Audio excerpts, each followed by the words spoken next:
All right. Well, everybody that is here now, thank you so much. Feel super grateful to have a bunch of people come hang out with us and do this class. We are recording it, and I will say the class is pretty long, but there's a lot of information, and I would say don't be shy to ask questions. The chat box is going to be your best friend. I'm gonna let a few people in here. Um, Indiglo Myco's our admin today. He's going to hang out and help answer questions and stuff like that. So that'll be nice. Yep. Hey guys, how's it going? And yeah, so we'll get started and then I'm just going to be letting people in kind of as we go along. But yeah, awesome, Matt. Welcome from Europe. That's awesome. Heck yeah. It's always cool when we 2 a.m. Oh my God. Wow. Whereabouts in Europe? You don't mind me asking, do you? Like what country you're in? Sick. Poland. Poland. Hell yeah. People from all From around the world. Mexico, heck Wow. yeah. Ireland. Australia. Man, awesome. Down under. Heck yeah. So we got people in like every time zone. Worldwide, baby. There we go. Hell yeah. That's awesome. Well, that makes it even better. Like that's so special, right? Like something as cool as mushrooms can bring everybody together from like all over Heck the yeah. planet. That's so awesome.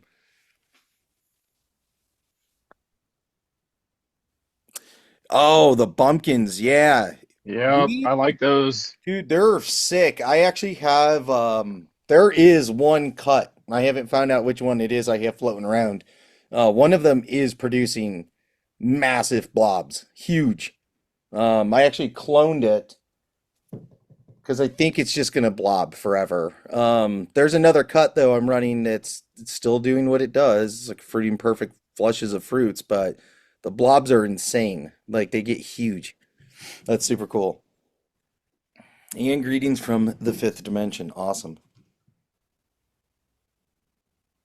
Yeah. Albino No Louis shit. Vuitton is First so flush, normal, nice. second flush, blobs. Damn, that's crazy.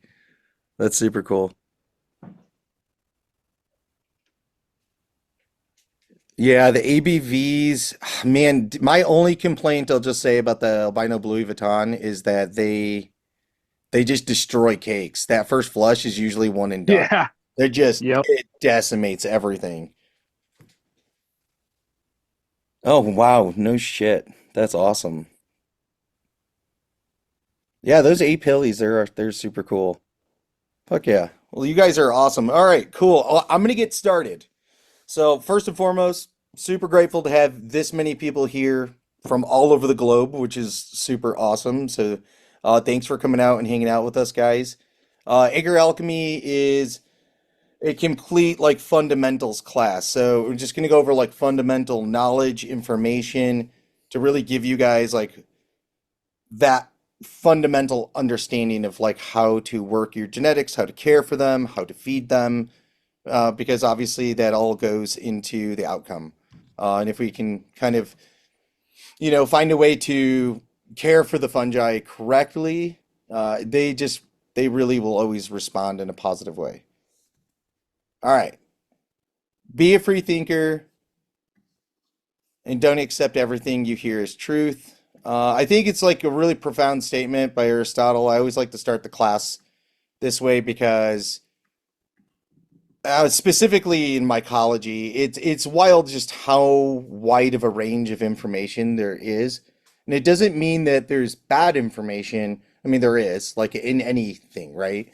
But there's also tons of different paths to get to the same goal, whatever that goal may be. Whether you're a hobby grower, someone that's just doing little tinkering at home, all the way to the opposite end of the spectrum of someone that's like running a full flagship business or something around this.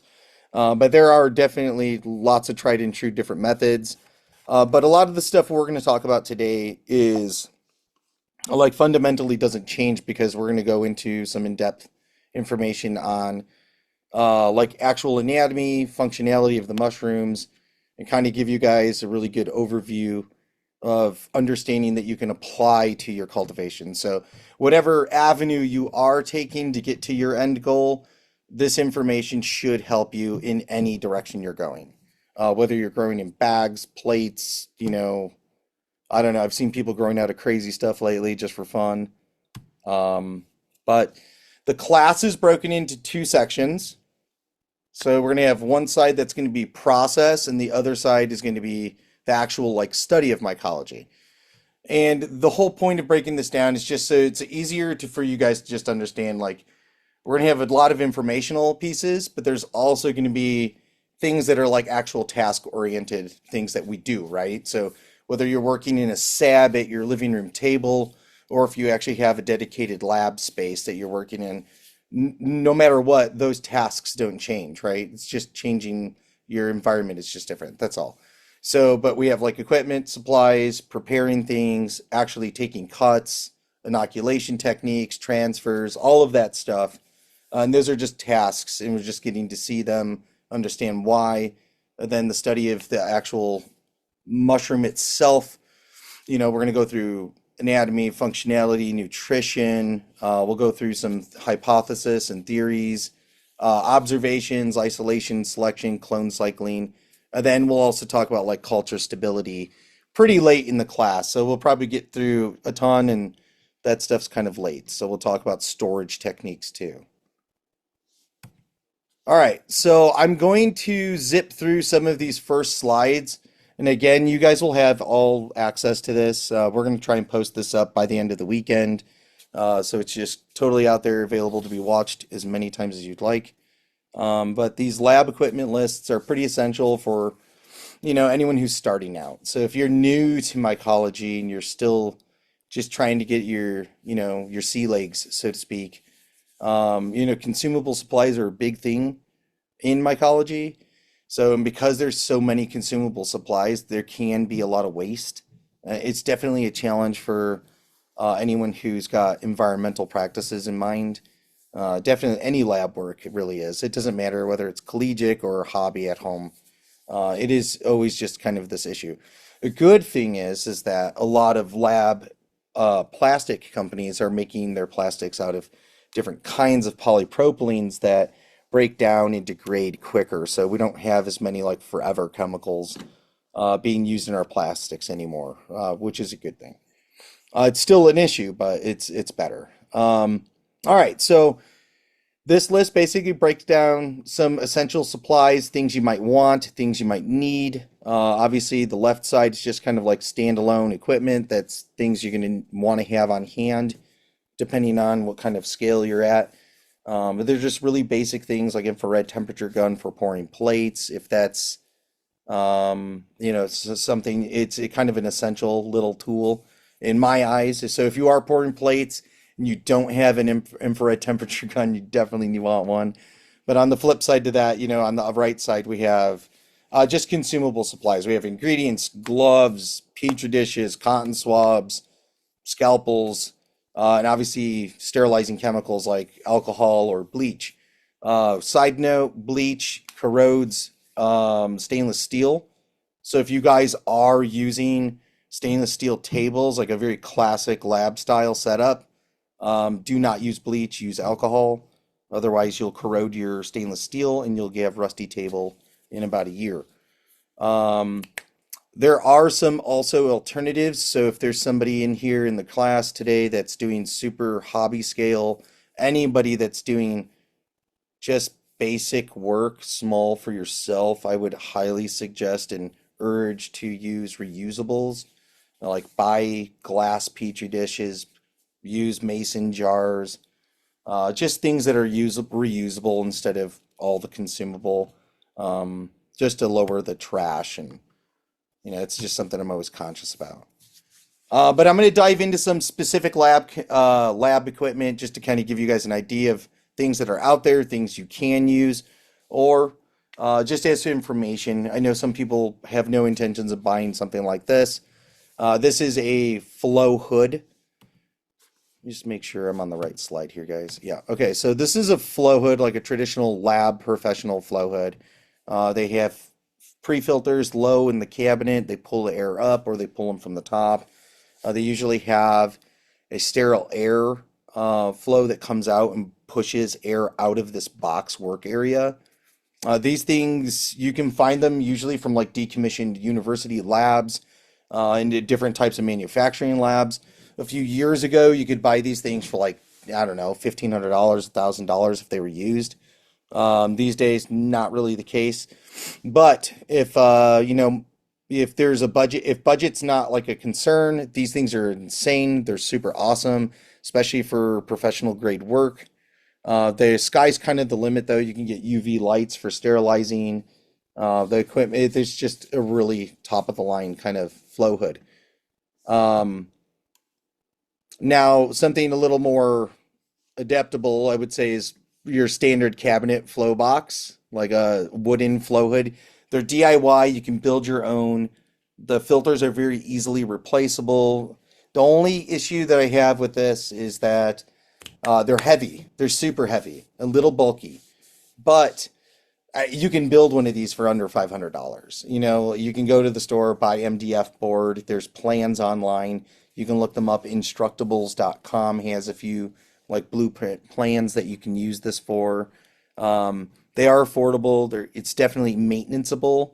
I would say, being the owner of three of these, I would say that the only downfall I've found over the course of like 5 years of having them is the filters. The HEPA filters seem to be a little sensitive to the touch, which most of these other kind of units don't have. So they have these like aluminum fins, and you cannot touch them. If you touch them, it's going to damage them pretty quickly. So, the only drawback to this design, I would honestly have. It's my only negative feedback I have about mine. Now there are fan filter units or FFUs. Is this one on the top? These are traditionally used in manufacturing or clean rooms. They're usually in hospitals. These are like manufactured in large quantity, so they're very readily available. They are a little more affordable, and definitely like Bayside's mentioning in the comments, auction sites, biolabs, places that are shutting down or upgrading their equipment. Like if you're doing this, even if you're doing this professionally, honestly, it's not a bad way to get a couple units quick. And you can usually find these for a few $100 if you find someone just getting rid of a bunch. Now, obviously, still air box. There is nothing wrong with a still air box. So if you are using a SAB, kudos to you. They are, I think, the best teacher for lab work. It is so intimate because you have the challenge of contamination, right? So if you are hobby scale, you don't want to have a dedicated space to this. You're not trying to spend thousands of dollars. This is the way. Like still air box, it's so cheap. It's a great way to do the hobby. I loved my SAB, loved it. I can never speak highly enough of SAB work. Like you really do have to be really dialed in and paying attention, monitoring your air movement in the room, sterile work. You know, you have to make sure that you sterilize that box so perfect. So there's a lot of really great lessons that you will never learn in front of a flow hub if you've never used a still air box. So And really, still air box. it's still good for contamination as well. It is great for contam. So if you have culture work you're working on and you have a contamination, maybe you're doing some spore work, some spore germinations, that's definitely where you're going to find the bulk of your contamination problems when getting a genetic started. So still air boxes are great, especially if you don't want to go through the whole hassle of restarting a germination. You could go in, clean up your work, take a few transfers, discard your bad plate, and move on. So Sabs for the win. FFUs, Flow Cube's awesome. He's a really good dude. Alibaba, I saw someone mention as well. There's a lot of options for fan filter units. Those are by far the most common flow hood to use. Also, I will say one more thing about fan filter units. Uh, I think as long as you have some muscle behind you, they're pretty easy to lift and carry around. I mean, they're bulky, they are heavy, but at least you can. The prior two units, you need help. There's just no way you're moving a 4 foot cabinet. And these big, huge cabinet stand flow hoods, traditional flow hoods, these things can weigh like 1,500 pounds. I mean, these are like forklift, you know. And if it's too big to get in a room, you got a big issue. So if you are looking at one of these, you found one that's available, I could not urge you enough. Make sure it's going to fit in your space. Make sure you have thought transit moving it because they are unbelievably heavy. All right, compound microscopes.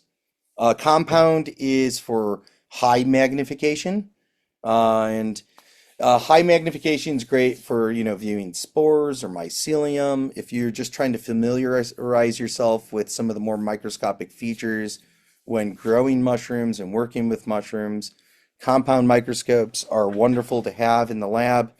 It's a great teacher. Obviously, there's a lot of information that you can look up and try to learn from. We're going to go over a bunch today and kind of give you guys some visual aids. So when using a microscope. Um, but it is such a great teacher. So if you're someone that's really trying to connect to your grow, you're trying to learn from the mushroom, watch the mushroom, this is a must-have tool. You do not need an expensive compound microscope. You can get a really great quality one for about $200. And the sky really is the limit when it comes to microscopy because of the uses that microscopes are used for. Like I would say mushrooms is probably about the most hobbyist thing you can use these for. So it is really a lot of fun. So if you like, you know, hanging out and staring at something for 2 or 3 hours, compound microscope is where it's at. And here's a few little images of some compound spores. Then we have a stereo microscope. Stereo microscopes are basically just an objective that allows you to have a zoomed in viewpoint. So, like if you were, I don't know, a little OCD or obsessive about where you're cutting from with your mycelium and you thought that's necessary or you're trying to do intricate breeding techniques, a stereo microscope could be very useful. It is not necessary. So unless you're, like really into hardcore breeding, I would never suggest anyone buy a stereo microscope. They're pretty expensive, and for what you get for it, there are some cool alternatives you can also find, like you can find magnification glasses that you can wear, or even just like magnifying glasses that mount to tables that can also kind of do the same features. Now, obviously, stereo microscopes have more like lights and different things that you can add to it, especially if you're really, really serious.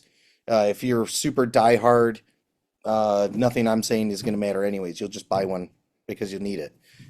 But they're not like for high magnification. It's just very low magnification. These are more compound microscope images, just some mycelial hyphase.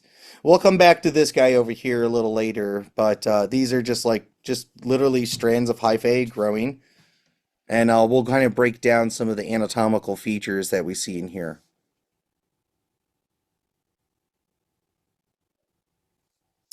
If I had to buy a microscope right now, what would I choose to buy and why? If I was buying a microscope right now,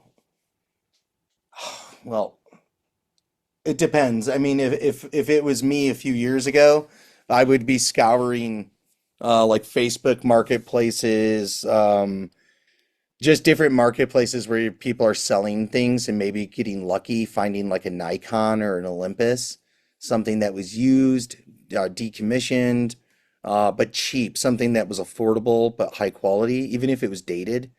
I feel like some of the corporate companies that are selling them and they'll advertise for them, they're really just cheap stuff that's being bought in bulk and sold with branding. So the issue that you have is poor objectives. So And that's the big issue at hand. Now, most microscope companies offer a few things that are pretty decent. I have a couple AM scopes that are decent, and I have a Nikon. And my old AM scope, I think it's a 470. That thing's awesome. It's my favorite. It was cheap. It was like $400. I've had it for 6 years. It takes insane photos. And I have a bigger model than that that I don't like at all, actually. It was very expensive, and it's it's kind of like honestly looking at it makes me angry. So I don't know. I think where I'm at currently, if I was going to buy one today, I would probably buy myself like a DIC Olympus, but that's like $40,000, and that's a big buy. So I would love one. I just can't justify it. So it's just that's too much. That's way too much. So maybe one day, who knows? But yeah, I'd really love DIC. Just because I think the stuff I observe, I could actually photograph and document in a way that it would be so easy for me to show anyone what I'm talking about. Well, in a way that's I've never seen before. Or at least I've never got to like sit and stare through the lens and monitor and watch. It'd be so awesome. You can use a microscope to check the maturity of spores if you're doing breeding projects like, serial dilution or something like that. It is really challenging. I mean, serial dilution and those kind of like tedious tasks.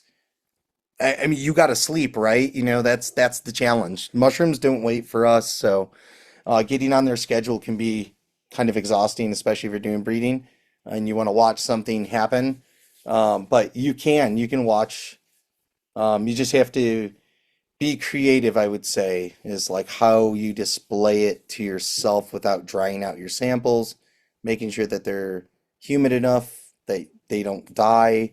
Um, I've had to take all sorts of different measures for trying to put things on microscopes and, cut out big chunks of agar out of plates and try and breed on the plastic and all sorts of crazy stuff. So, I would just say if it doesn't, I would just say if there's something that you're trying to do with a microscope, you're not going to find someone online teaching about it. You're going to have to just use your own intuition and creativity because there's really no one doing this stuff online. They're not, it doesn't seem to be. At least I've never found anyone. So, all right, media sterilizers. I'm going to just pound through this equipment real quick. All right, media sterilizers, autoclaves. Obviously, everyone's probably very familiar with a pressure cooker, which are like the pressure. They have the weighted pressure knob on the top that releases pressure once it's at its specific weight, which the weight is literally designed for. So you can run your like Presto canner at like 15 psi. It'll rattle and make noise. Whereas autoclaves, they're a little different. This one specifically is a really common all-American. They have a pressure release valve at the top. This is electric.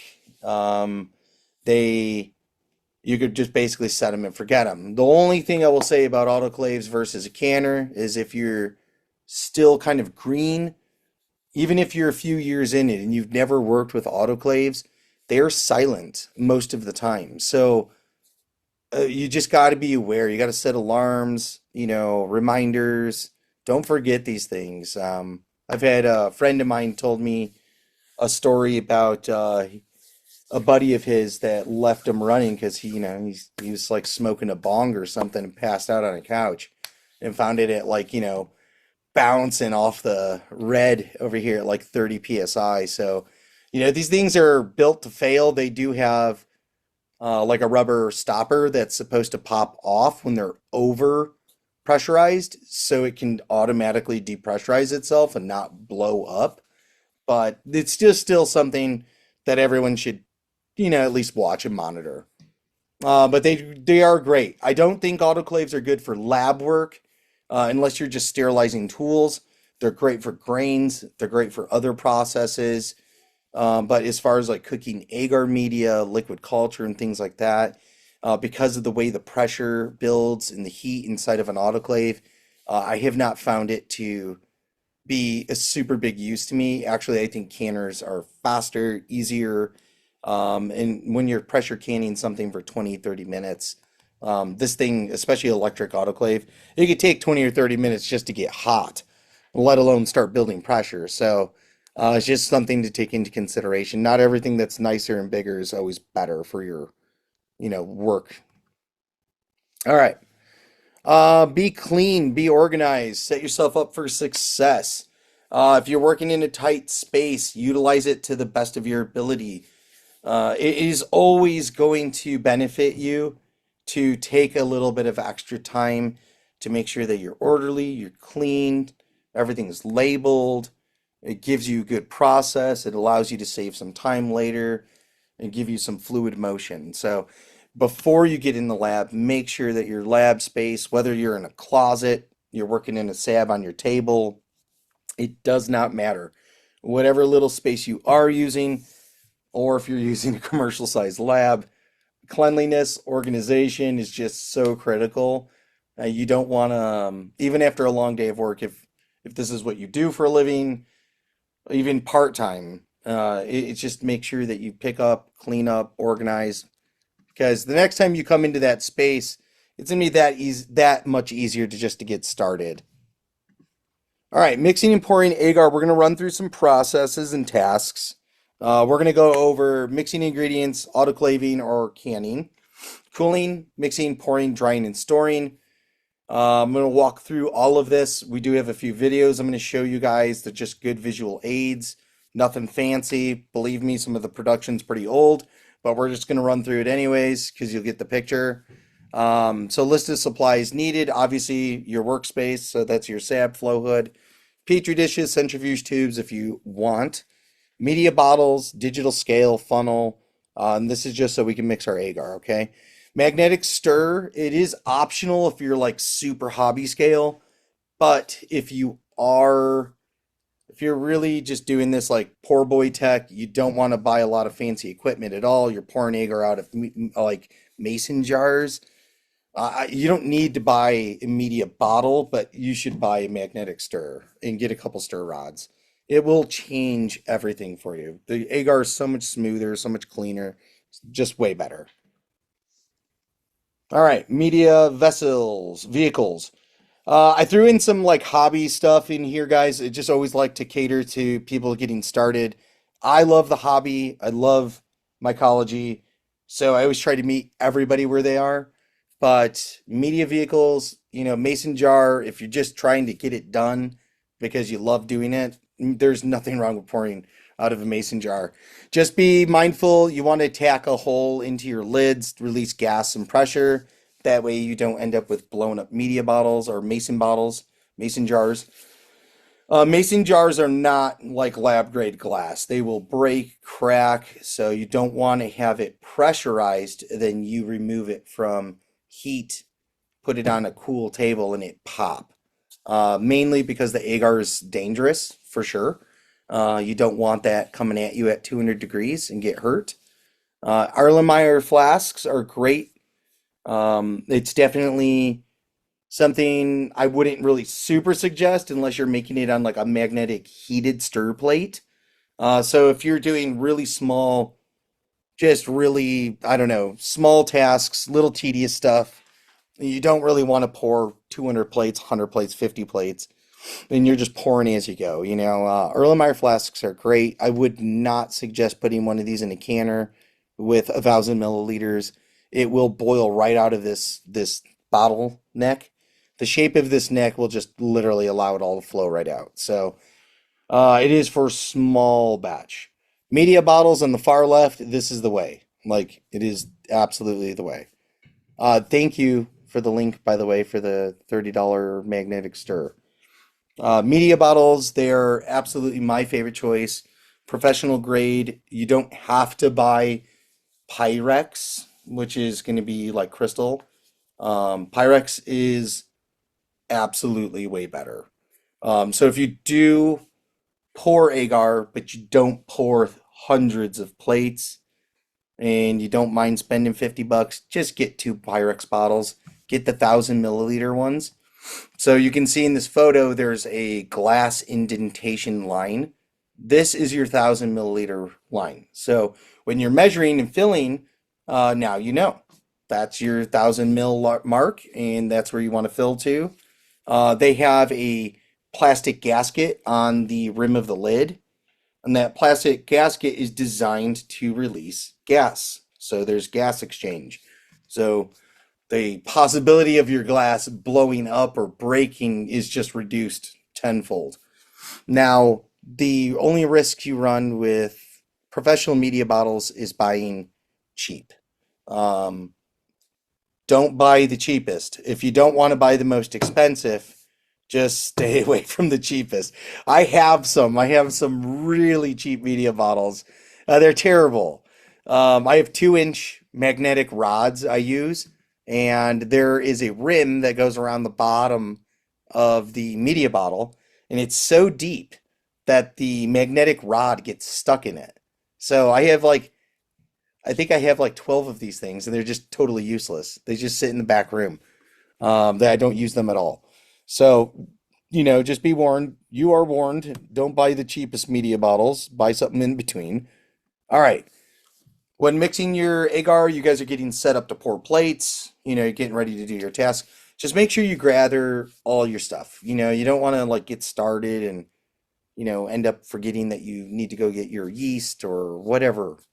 Just gather all your stuff, put it all in the same place. Especially if you got a kitchen you're working in, bring it all to your kitchen, fill your media bottles up, get it all shaken up, nice and dissolved. Use hot water. It's one of the biggest things I just cannot stress enough that hot water is so critical because we're going to be using a lot of sugars, right? So when you add sugar to water that's over 80 degrees, that sugar starts to dissolve. And if you add your malts or whatever you're using, there's lots of different sugars we can use. We can use like corn syrups, malt powders. They're not going to start dissolving if you're using cold tap water. So just be aware of that. Also be mindful if you are in like a hard water environment, you may want to get some sort of filtered spring water to use in this. So I know some cities don't have really hard water, but I got friends in the desert in Arizona, and they can't use their tap water for this. So just making you aware of that. If you do live in an environment where your available water is no good, you might want to use some sort of filtered spring water. All right. Okay, and I'll go over these ingredients in a sec, guys. I have a whole list we're gonna walk through. This is just a little visual, so if you're new to pouring plates and just getting some media set up for yourself, it's just to kind of help you have a visual aid. You want to make sure that tighten down your cap once you've got all your ingredients in. You can cover your caps with foil if you want, if you're worried about like losing uh, extra media and stuff like that. This was kind of something I used to do. I'll be honest, I don't really do this anymore, but I used foil when I was pouring out of mason jars like eons ago. And it kind of this weird habit that kind of stuck with me. I don't do it anymore. I honestly haven't done it in like 2 years. So you don't need to do that. You can skip that. But if you are not going to use foil, you make sure these lids are cranked down really good, and let that plastic gasket do its job. Load up your PC, make sure you fill your Presto canner to the fill line. One of the sides with the handles, there'll be etched in lines. Make sure it's filled to the correct amount. You do not want to run out of water, even though we're only cooking 20 to 30 minutes. You will warp and ruin your canner. So first step is to make sure your canner has water before you even start mixing your bottles.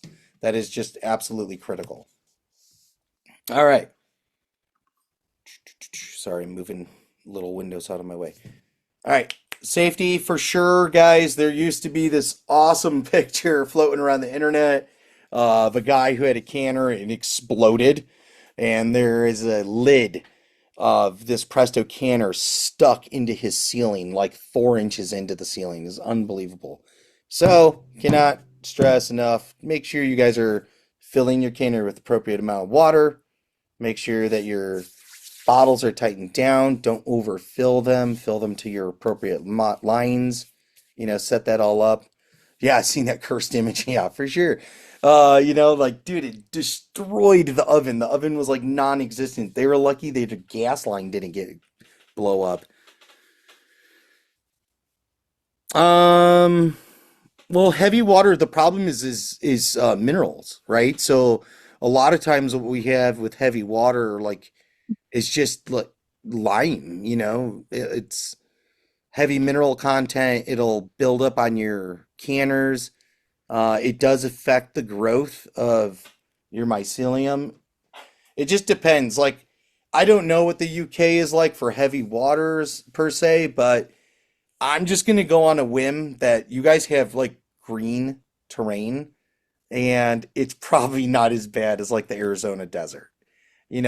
I was in Arizona last year. I turned on a tap water and someone yelled across the room, was like, "Do not touch that tap water." And it was like brown. It was disgusting. So, um, yeah, I Oh mean, yeah, if you're having weird behavior with your growth, yeah, definitely try spring water. Just get like a gallon of spring water from a grocery store or something.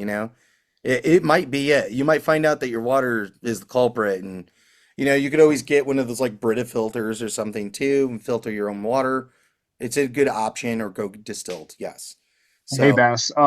Big yeah. John 88 asked, "Do you modify your trivet?" And I actually had an answer to that. So for like bags, if you're using bags, you can buy like these stands where your trivet goes on top. Set your bags on top because you're gonna need a little bit more space for that water to rise. Yeah, yeah, you can modify it for sure. I've actually, honestly, I think the best modification to like a Presto canner trivet is just literally a bolt from a store with a nut. Yep, Yeah, because yep. they already have these like pre-made holes in the trivets. You literally Just stuff the tighten it bolt down. down and just tighten it on. You can raise it up an inch or two. You don't really have to for the jars, but if you're ever using it Bags. for like bags or grains, yeah, you want to modify. You don't want your grains sitting in water. Yeah, getting the RO filters. Yeah, absolutely. I mean, that's just for even for yourself. If getting filters for your water at home is critical. It's so necessary. Yep, 1.5 to 2 inch bolts is correct. Absolutely. Okay, so soft agar, we'll talk about that. We're definitely going to go into some more detail for sure about morphologies, water contents, soft agars, some things like that. Um, Add vinegar to your canners and use distilled for sterilizers only. If you guys buy a sterilizer and you don't read your manual, you're gonna ruin it because they do should never have like spring water or hose water, tap water, anything like that.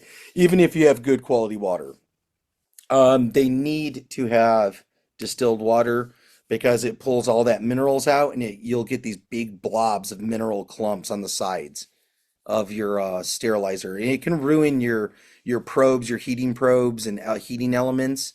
I will be the first to raise my hand and say that's me. I totally did that when I was getting started. I bought my first autoclave and was so jacked and pumped to use it. I just filled that sucker with water, and now I have these little white specks. I have to use like a metal bristle pad to get them off. But since then, I've switched over to distilled water exclusively. Vinegar in canners, though, it'll keep your canner super clean, so that way you don't have to worry about cleaning up later and making it, if your canner's showing its age, it's just a great way to keep it nice. No one in the waiting room. If you guys have, oh my God, there is. Why is it not alerting me? There it is. Okay, yes, there are a few people. Let me get them in.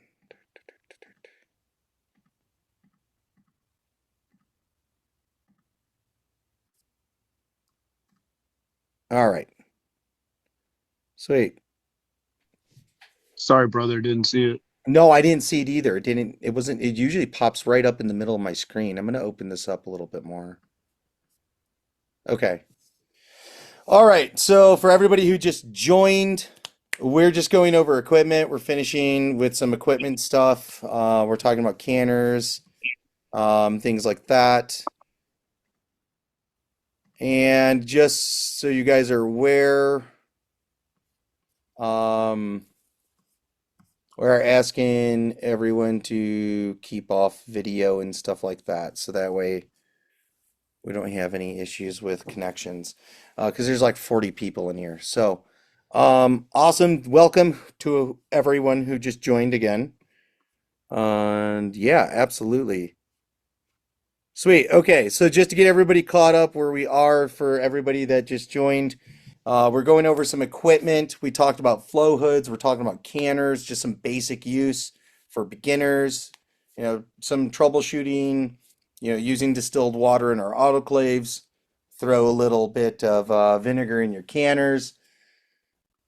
And yeah, so some basics, troubleshooting, and we're gonna kind of move forward. Okay. I got a really short video. It's just easy, simple, guys. It's just to give you a visual aid. Like I said, it's nothing fancy, but we're gonna watch this video. It's just adding ingredients to a basic recipe. I'll throw a basic recipe up in the chat, so that way you guys can have it. If you don't have a recipe, you're not really sure what to do. This is like tried and true. It's gonna work. It will be fine. We are not a traditional cafe. We're completely unconventional. And my Wix website really has to capture the same magic. All right.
The powder's good, the using syrup to powder.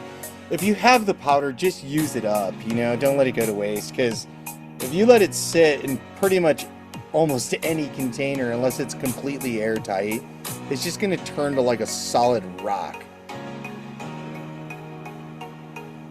But the syrup, I don't know, I love the syrups. I think it's the way to go. All right, let me get back to the presentation. All right, cool. Moon Daddy Myco in the house. What's up, buddy? All right, cool. Let me get back open my chat. All right, just some basics on troubleshooting.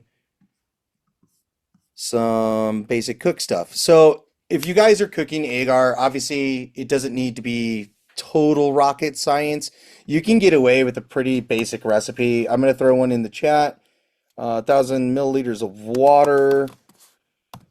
We got people coming in. All right, we got, I'm going to do 20 to 30 grams on the high end of malts. That is syrup or powder. I would say 0.5 G's of 0.5 to maybe 1.5 of like a yeast extract, or you can use peptones. The only problem with peptones, you have to watch out for salts and soluble salts. So some companies, they're not making their products for fungi, so they're making them for like yeasts and other things. So you do have to watch that. But peptones and yeast extract, in my opinion, both work almost synonymously with each other. Like they would do the same thing. It's just like extra proteins and minerals. So it's definitely a good add. And then of course agar. So if you're using a food grade agar, you can use 20 grams. If you're using lab grade, use 30. Because most of the lab grade agar is made of a different seaweed.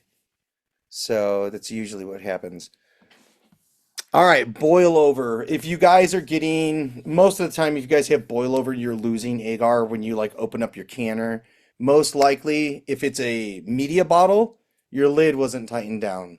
If you're using like a DIY media vesicle, like mason jar or Erlenmeyer flask or something like that, it's probably your jar, you know.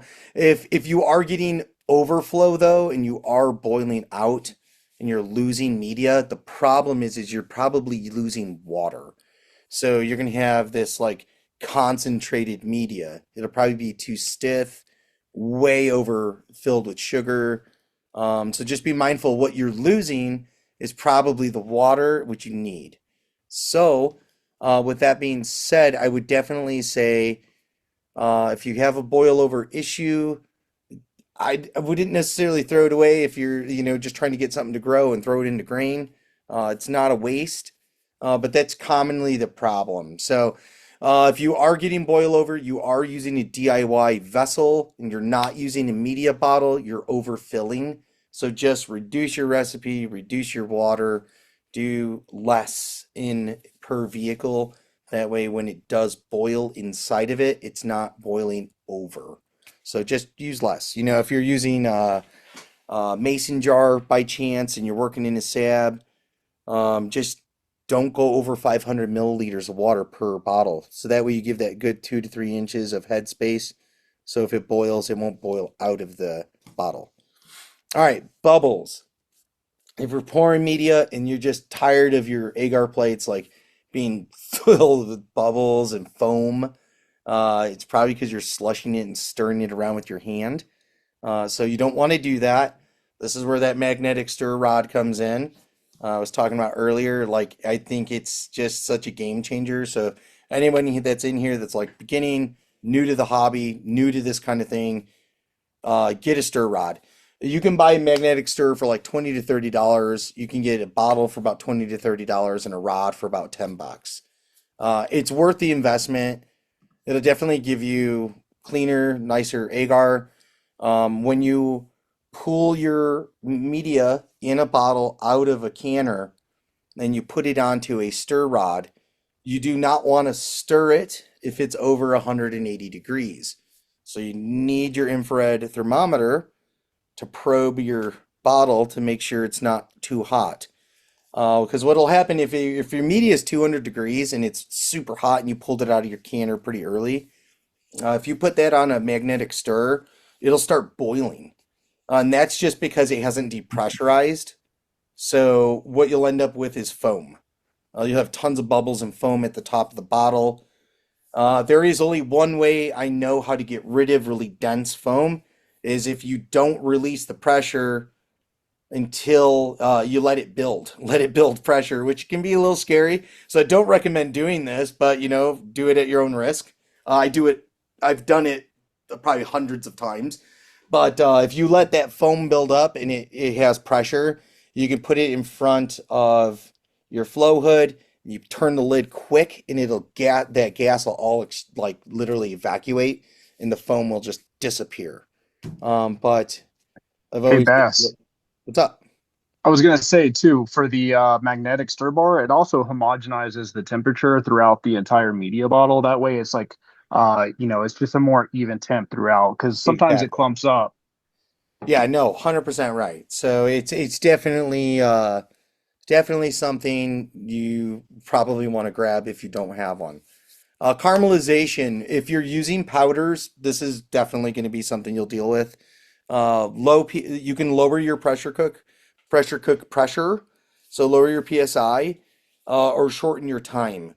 If you're using DME, LME powders, and you're not watching the canner and it hits 16 psi, 17 psi, we're moving past that 250-degree line, because 15 psi is 250 degrees. And once we pass that line, you're definitely going to run a high risk of caramelization, especially if you've been cooking already for, 10, 15 minutes. So you can just lower your heat. If you don't rattle and you're using a Presto and you never hit 15 and you're like sitting a nice soft 14 psi for 20 or 30 minutes, it's sterile. It's okay. Like, just because it didn't hit 15 does not mean it's not going to be perfectly sterile. You can also add time. So if you're able to sterilize at a lower PSI, you can also just add time to make sure it is sterile. All right, condensation in soft gel. Soft gel, add more agar. If your gel is too soft, where when you cut it with your knife, that it's hard to pick up, it wants to fall apart. The only benefit of soft gel is that your moisture is higher. So there's more readily available water for the mycelium, which is good. But if you can't move the gel, it's not firm enough. So definitely either add in some sort of like homogenizer, which is like, xanthan gum. I don't know if anyone's using any weird stuff like that, but you could use that, or I would just suggest using more agar. All right, condensation, which is a killer for a lot of people. If you're working in a SAB, I'm sorry, the only thing I could tell you, get a magnetic rod stir and pour at low of a temp as possible. So, I mean, you're gonna have to be there like Johnny on the spot with your, infrared gun, leaving it on magnetic stir. If you have a heated plate stir rod, would be optimal because you can really monitor that and get it to like the exact precise temperature, and you can pour really, really low temp. You'll have to move quickly so it doesn't start solidifying on you. But the lower the temperature, the less condensation. Definitely if you're in a SAB. If you are pouring in front of a flow hood, you're pouring at like 135 to 140 degrees. Um, I would definitely not worry about condensation so much. Just give it time. We pour them in these big columns, right? So like even in the last video at the end, I was just pouring these big columns of plates, right?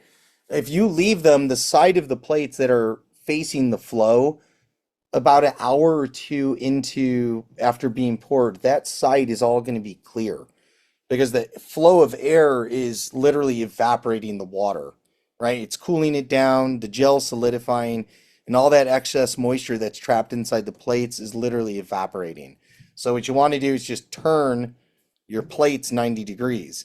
So those big columns, like every 2 hours, just come over and turn the column 90 degrees.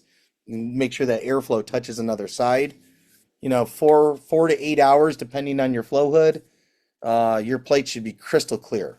Now, with that in mind, you have to learn how your flow hood is, your rate of flow, your CFM, and every flow hood's a little different. I have 3 of them. None of them are the same.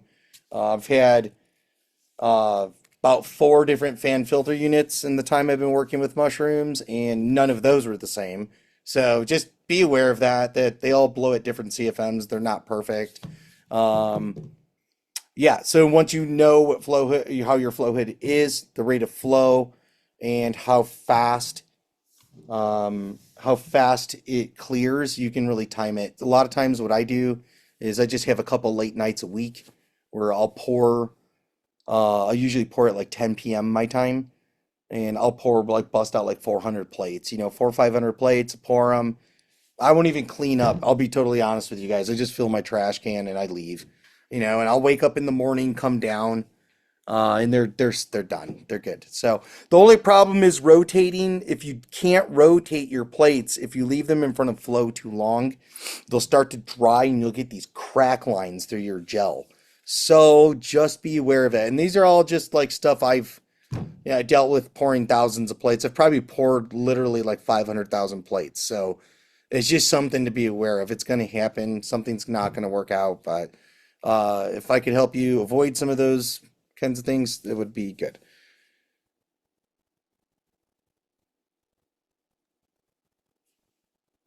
Someone was asking how to test for CFM. Yeah, so Animeter is one way. I have one. They kind of suck. They're a little expensive too. You could also do the classic lighter test. So laminar flow should be at like 100 CFM, I believe, if I'm remembering correctly, if I can remember my specs right. And that is not fast enough to blow out a flame of like a lighter or a candle. So if you put your lighter to your flow hood and the lighter bends over 90 degrees, the flame does, but it doesn't go out, you have laminar flow. Now, if it blows out, your CFM's high, but if it doesn't bend at all, you don't have good CFM, which means you probably don't have clean flow, right? So it's just something to be aware of. But you can kind of test it. You can test it at home with a lighter. It's definitely the way I would do it. I mean, you don't have to buy an Animeter. I have one. I bought it. It was like $150. It sucks. It barely works. I have a hardwood hoods flow hood I got from my buddy Papa G. He built me this like 4 years ago. And this thing it's crazy. The Dayton blower in it is way overrated. So I have laminar flow 4 feet away from this flow hood if I hold up a lighter. But my Animeter won't read the CFM correctly on this flow hood. And I do not know why. So I don't know. That's why I just say stick with the lighter. It's definitely the way. All right. Storage blank plates can be stored in gallon Ziplocs, or you guys can you can vac seal them too. I vac seal plates all the time if I'm just worried about them being left out. If you have a super, super clean space, you don't have to do anything with them. I've left stacks of plates in front of my flow hoods with the flow hoods off for days and have had no issues. So, all right. Okay, using glass dishes, because I talked about being green earlier in the meeting, and I just kind of want to kind of rehash this a little bit for any hobby level people out here. If you're really laser beam focused on like a single genetic, you're not growing 500 things, and you're not doing this per se for a living, is like far as like, sending off petri dishes and stuff like that to people, right? That's one thing if you're like selling them or trading them with friends or whatever, right? You do want polypropylene plates. But if you're doing clean work, working on a private project, especially spore work is a waste. You're gonna waste plates. There's no way around it. Dropping spores on plates, once you start doing this isolation process, if you're working a genetic, there's 9 out of 10 times you're probably not running multi-spore, like exclusive unisolated genetics, right? You're probably going to take a transfer too. So glass plates really come in handy. They're easy to use. This is a really easy tech for sterilizing them. Basically what we do is we clean off our dishes really well, roll them in foil, try and just shake them dry as best you can. You don't want to go overboard. Don't wipe them out with paper towels or anything. You don't want any particles left in them. So just like rinse them really well, shake out the water, put them together, stack them up, roll them in like 5 packs into foil. It's really good. I throw them in my oven. It's the best way to kind of eliminate the condensation and moisture from cleaning. And you can PC them too. I have pressure cooked them as well, the same way in a big foil wrap. And I've pressure cooked them with my media. The only problem is when your media cools down, your plates are still hot. So the oven's nice. I can throw these in the oven for literally 30 minutes at 350, pull them out, throw them on my table, and then start my pressure cooker. Because while these are sterilizing in the oven, I'm setting up my media bottles to go into my canner. So if you want to use glass, there are some cheap glass plates you can buy. They do work just fine. Again, um, using crystal and like real Pyrex, of course, is going to be the best because they're like really precisely made. But this does work really well. So if you guys are, wanting to use glass plates, you don't want to throw away plates for no good reason, at least not until your genetic's ready and you're trading it and whatever you're doing, you can save the plastic waste. Because I'll burn through, 20, 30 plates just getting something ready to be cultivated. All right, pouring glass can have few little things there, like, just little troubleshooting challenges, little things to be aware of. The glass definitely can fluctuate in temperature a lot more than plastic. So if you put the glass on a cold surface, the glass is going to become universal with that temperature of that surface pretty quick. So when I pour the glass, I don't try to pour too many because the lids are really heavy. So when they're stacked, they don't allow a lot of airflow at all. Even the Pyrex plates, they don't allow any airflow. They're really sealed up, just by the weight of the lids and the weight of the actual glass itself. So when I pour them, I do like to leave them kind of like cocked open like this, so you can see in that top picture. It's just to allow the flow, cool down the gel, eliminate the condensation. So if you're gonna do this, pour like 500 milliliters at a time. Just pour like 10, 20 plates. Make it easy on yourself so that way they're not like terribly condensated. It is a little different than working with the polypropylene plates. That's because polypropylene plates actually have gussets in the plastic that's allowed for gas exchange. So air does pass through those plates, whereas the heavy glass doesn't always allow that.